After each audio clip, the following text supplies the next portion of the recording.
for Hi. joining us for breakfast today. My name is Bill, and this is my beautiful wife, Rochelle. And the reason why we're making this video today is because we are excited to announce that our daughter Stephanie has been seizure-free for a little over a week now. All right? And for those who don't know, Stephanie has both tuberous sclerosis and Fil-Am syndrome, and either one of those genetic issues can cause seizures to happen. So she's a little over 2 years old now, and she started having infantile spasms when she was about 7.5 months old, and at that point in time they put her on her very first seizure medication called Seizure. And so from the moment she started taking that, her infantile spasms went away. And that was great. But then that was in January is when she started taking that, early January of 2018. But then in September she started having focal seizures. So we went back to Children's Mercy Hospital in Kansas City in order to have an EEG done and get her looked at again. At that time, the doctor put her on zonisamide, which I believe zonisamide is the brand name for lacosamide. However, it helped, but it didn't fix her focal seizures. However, she still was not having any infantile spasms. So we went back, and then in November of 2018,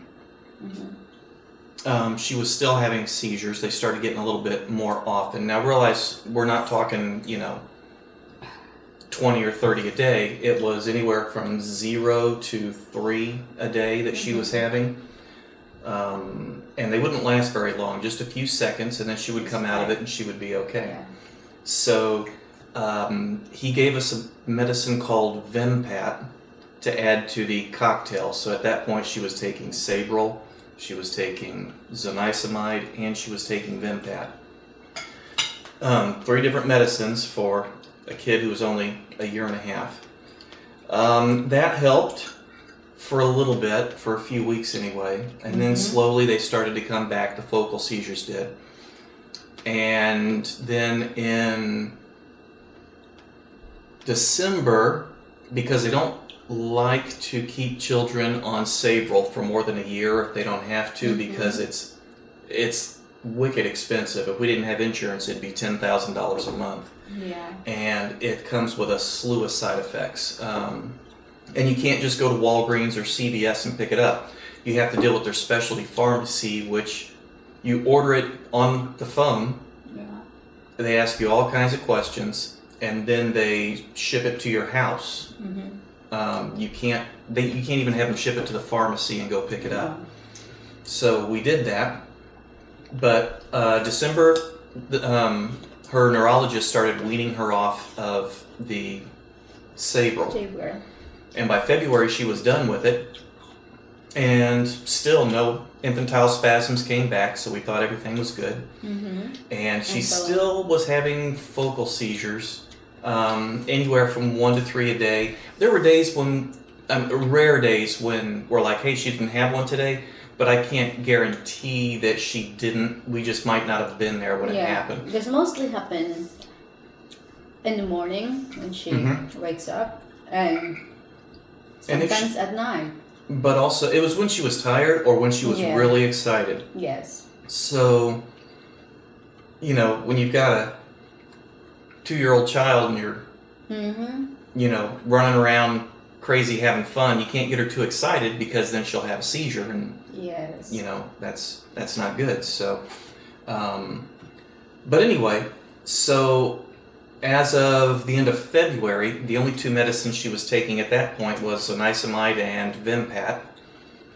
And she continued to have these sort of focal seizures. I say that she would just phase out for a little bit. Her eyes would roll off to the side. If she was standing, there was only a couple times she fell. If she was standing, she could still stand while she was having a seizure. But she was slowly falling. Yeah, but there was only a couple times where she really just face planted though. Yes. But anyway, so then her arms would shake a little bit. It would last for maybe 5 or 10 seconds, and then it would be over with. And then after a few seconds after that, she would just come out of it, and everything would be fine. So then what happened was, starting in maybe late August, because we're at the end of September here, so it might have been late August, she also started having what looked like infantile spasms again. Okay? And if you don't know what those look like, Their shoulders up. Yeah, they kind of like their arms will raise up and they'll kind of lean forward a little bit, and their eyes will get wide, maybe go off to the side. But it doesn't just happen, and so it like happens, and then a few seconds later they do it again, and a few seconds later they do it again. So she had a few episodes that really resembled that. So we took her back to Children's Mercy Hospital in Kansas City, and discussed that. But she also, because she has tuberous sclerosis, she's got tumors throughout her body, brain, heart, kidneys, eye. So we every year have to take her up there to go have an MRI done, so we can make sure that none of them are growing. None are expected to, but we just have to make sure. But we'll discuss that at another time. However, we had the MRI done, and the neurologist went ahead and put her back on Sabril. So again, she is taking 3 different seizure medicines until who knows when. But my understanding is we're going to call him on Monday. Right? Today's Saturday. We're going to call him Monday, and he is going to have us wean her off, because you can't just stop a seizure medication cold turkey. He's going to have us wean her off of the zonisamide, so she'll only be taking the Sabril and the Vimpat. But I have to say that since she started a little over a week ago, maybe 8 or 9 days ago, taking the Vimpat or the Sabril again, no seizures, none whatsoever, which is fantastic. I mean, not infantile spasms and not the focal seizures that she had. She's not had a single one, so that's great. Yep. We're excited about that. I hope this medicine will work and we won't deal with another seizure. But anyway, right now she's doing just great. The only thing is we just have to give her 3 syringes full of medicine twice a day. Once at about 8 o'clock in the morning and once at about 8 o'clock at night. Yes. And other than that, she's doing great. And now she's sleeping because we gave her medicine and made her dizzy and sleepy, so we put her to sleep. It does. It makes her sleepy. She always goes to sleep right after she takes it. And side effects, especially the Vimpat, but I think that the Sabril makes her a little dizzy also. Oh, the Sabril, yes. Yeah. But the Vimpat, that's definitely one of the listed side effects, is it'll make her dizzy. So when she walks, it's almost like she's spun around in circles, 5 or 6 times. She's just all over the place. But it wears off after a little while, especially after she takes a nap and wakes up.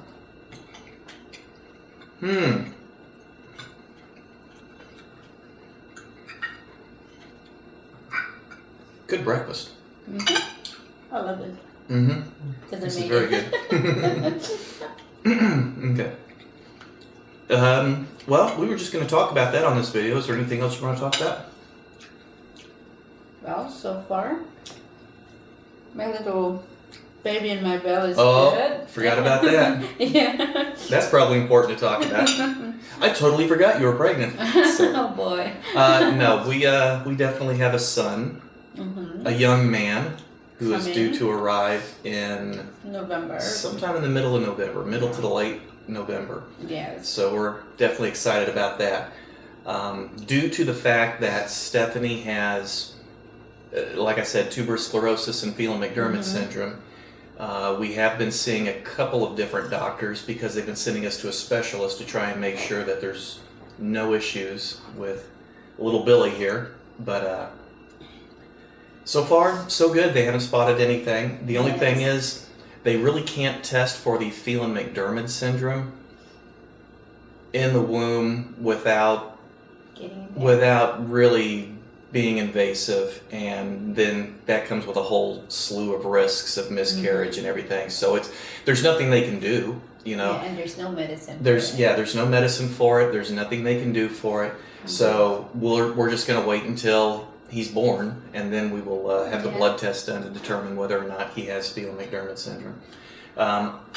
I don't think he will, but we don't know. You know, we'll just have to wait and see. But as far as the tuberous sclerosis, right now they have not seen any tumors on any parts of his body during any of the ultrasounds that we've had. Even the geneticist, her name is Kendra, and at the Children's Mercy, she said that there's a very low chance that my next child is going to have Fil-Am syndrome.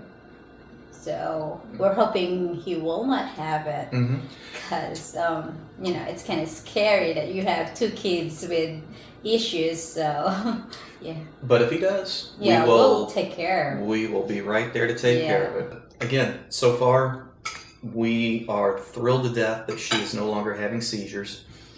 We don't know how long it's going to last, but we're taking every day for what we can. And yeah, we're very grateful for that. So anyway, thanks for listening. That's really what we wanted to cover today. We're going to have a lot more videos coming out.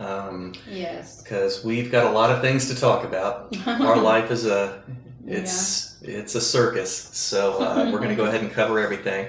To include, we'll talk a little more about Stephanie later on down the road. Yes. But we also have money issues due to medical expenses and having to move and all that. So yeah, we'll be going through a lot of this stuff. Anyway, thanks for watching. Again, my name is William. My name is Rochelle. And check back on us if you want, and give us a like if you like this video, and we'll be back in touch with you soon. Thanks. Bye-bye. Bye. All right, this is good. I like this.